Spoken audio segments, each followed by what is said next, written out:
Dharma Bites is brought to you by Free Buddhist Audio, the Dharma for your life. Our work is funded entirely by donations from our generous listeners. If you would like to help us keep this free, make a contribution at freebuddhistaudio.com/donate. Thank you, and happy listening. One of the questions I think that was asked in the Cambridge question and answers was, I can't remember the exact wording actually, but it was a bit like someone suggested that Bhante chose to define the order. He said it's not democratic, I define it. They suggested that he was imposing himself, his authority on the order. That was a question asked or a statement made. And he said, I don't see myself as an authority to be blindly followed.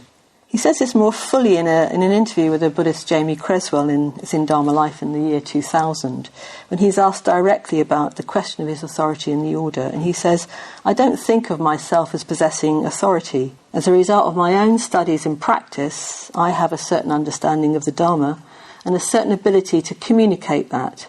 And that is what I've been doing. If people find what I say reasonable, and if when they put it into practice it works, they may choose to accept it. That was the Buddha's approach, and on my own level, I do the same. My appeal is to people's reason and experience. Ultimately, that is the authority. I do not consider my words to be sacrosanct. Even the Buddha did not consider his words to be sacrosanct. He said, test my words as gold in the fire. How can one say more than that? So I think also, in terms of seeing Bhante as an authority to be blindly followed, he's elucidated that in, if you remember the Vimalakirti Nidesa series of lectures, in one of those lectures he explores a teaching called the Four Reliances. And one of those reliances is that we rely on the Dharma and not on the individual. So we rely on the Dharma as embodied in the lives of our spiritual friends, and not on the individual in the sense of artificial authority or claims or power. So he also says that being a disciple doesn't require an emotional allegiance but a spiritual one. Personal devotion is not required to a person as a person, but to them as a vehicle or embodiment of going for refuge of the Dharma. We don't go for refuge to Bhante, we go for refuge to the three jewels, to the Buddha, the Dharma and the Arya Sangha. But nevertheless, given that we've freely chosen, to join the order of which Bhante is the founder and the defining teacher and preceptor, he is in a way our conduit or our doorway to those true refuges.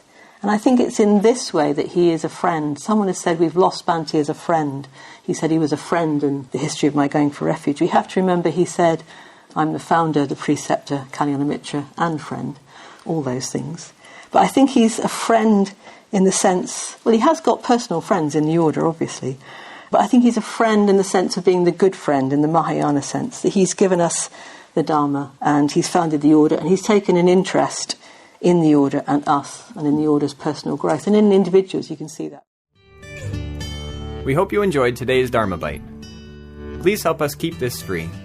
Make a contribution at freebuddhistaudio.com/donate.